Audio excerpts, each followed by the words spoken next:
Okay, so the next job is change out the bearings on the front wheel on my 84 Honda CB450SC. This model has the Comcast wheels, the aluminum wheels. Earlier models and other models have that Comstar wheel, or they'll have spoked wheels, and they'll have spoke wheels with a drum or spoke wheels with a disc. So I've got the Climber's manual and the Honda manual, and they're not really clear on procedure for doing this particular wheel. The Honda manual at least has a good blow up of the parts inside, the bearings, the seals, and the spacer in between. The Climbers does not. It only has the Comcast and the spoked wheels. So I've had the wheel off before for putting on a new tire. So I've had it, and then I did the fork seals. So I've had the wheel off twice that I can remember, maybe even 3 times. Pretty straightforward. You just jack it up, get the weight off the front, and undo the brake, undo the speedo cable, get that out of the way, and then undo the or loosen and remove the nut for the axle and get the axle out. Pop the wheel off. So one thing that the manual said, and it was for the Comstar wheel, was to take the right bearing off first. I'll have a look when I get in there to see if it matters. I don't know. It looked like from the drawing that this particular model of wheel had a different kind of spacer than the Comstar wheels. So we'll see. But should be pretty straightforward. It's been a while since I did bearings on a Japanese bike with a disc.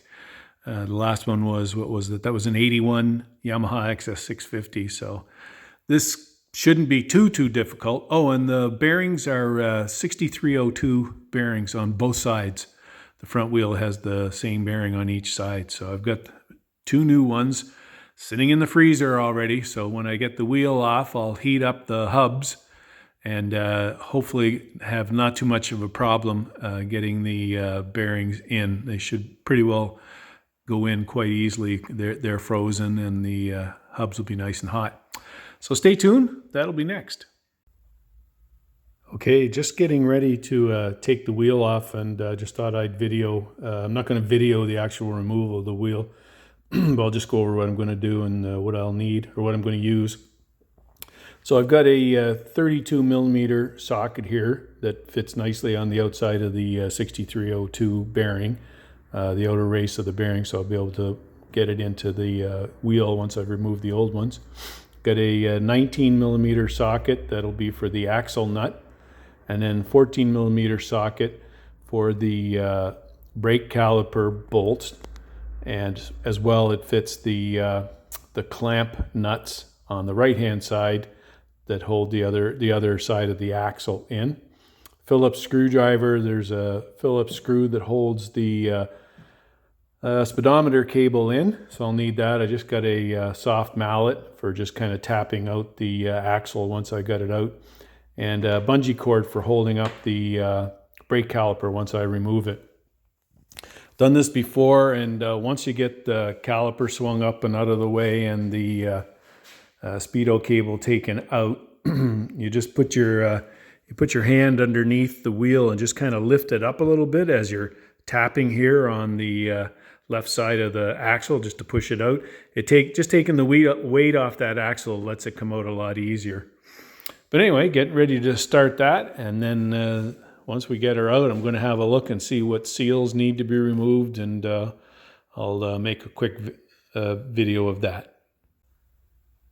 Okay, so I got the bearings out. I'm just going to describe what I did to get them out. There's not really a lot of, well, at least I haven't found any videos on YouTube for these Comcast wheels.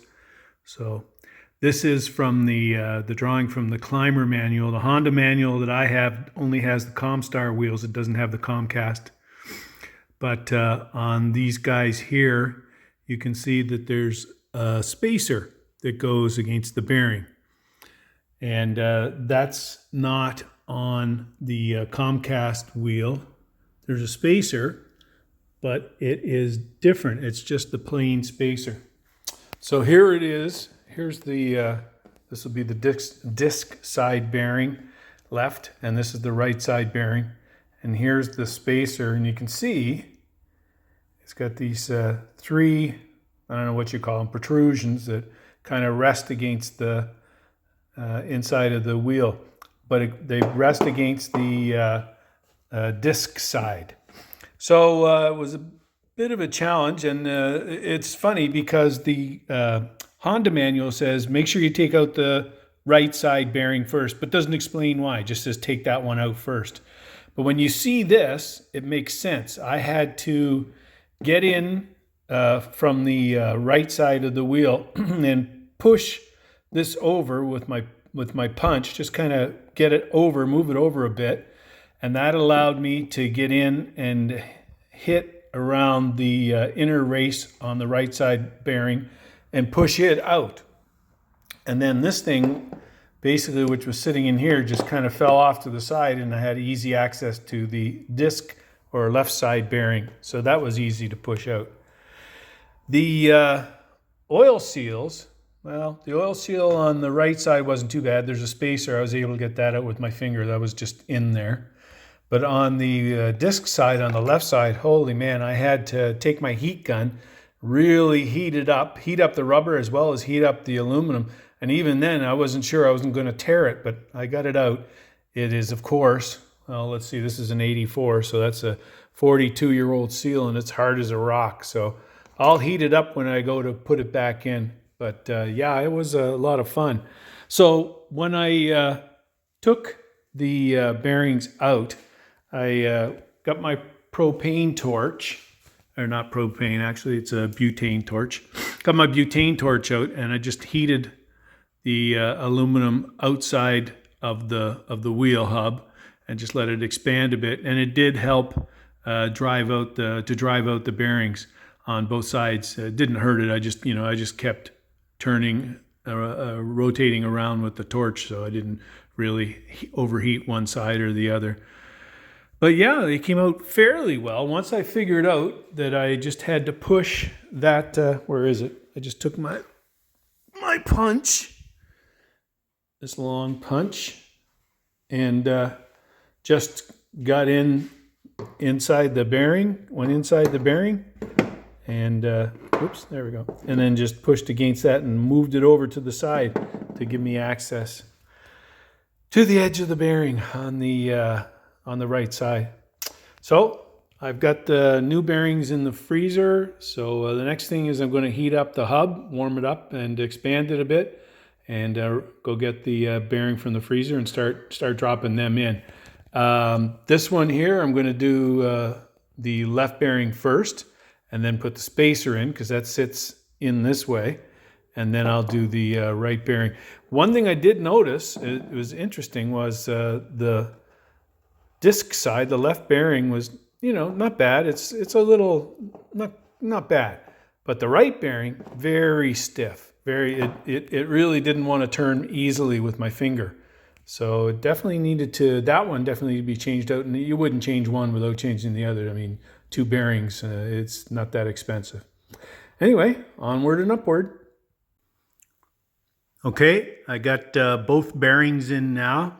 It was a bit of a struggle. I think these were the bearings that were the hardest out of all the bike wheels I've done to get back in. They were a bear.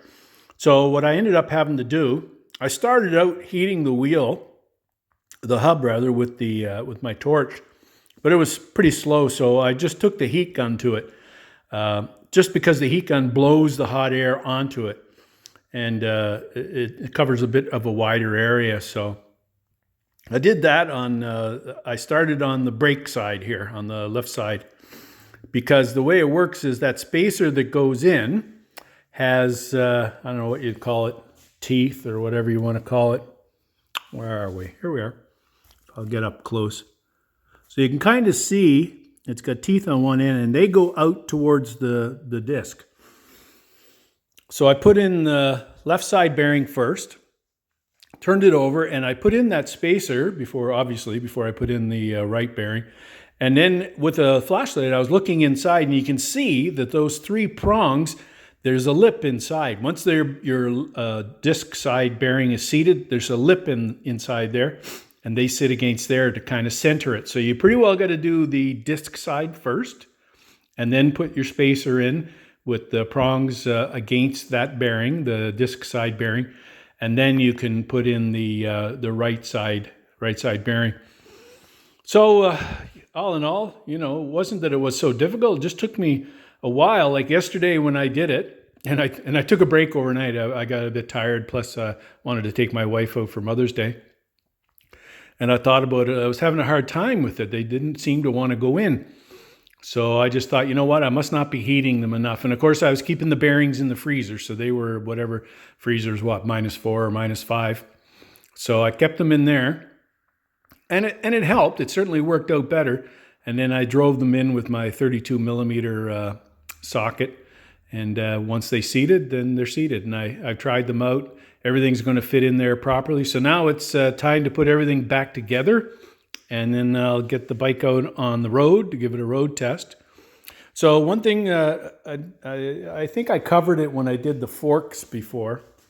But one thing I'll mention is when you're putting the axle through on the right side here, this clamp here is split.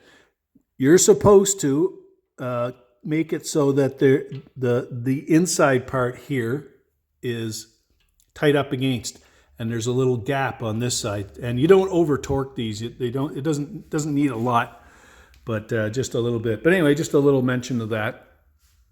So yeah, that was quite the experience. Now I'm kind of eager to give it a try. I just had been getting a bit of mishandling. And when I took the bearings out, like I said, the right one was really stiff. So I'm thinking, well, maybe that's why it was not handling right. Even though it didn't feel like it was wobbling around, I thought, maybe that's it. So we'll see. I just wanted to correct myself. I said that you were supposed to leave a space here on the backside of this axle retainer. That's incorrect. What you're supposed to do is tighten the forward one first, then you tighten the second one to the same value. And that's what you do. I was thinking of another motorcycle I own, and that's what you do with that bike, but not with this bike. This bike, they're supposed to be up against the fork evenly, but the manual says tighten the forward one first. And let's see, what do we got for torque values? Are 18 to 25 Newton meters for that guy. And then the nut for the axle is 50 to 80 Newton meters. So I just wanted to correct that in case, because I'd given the wrong information about that.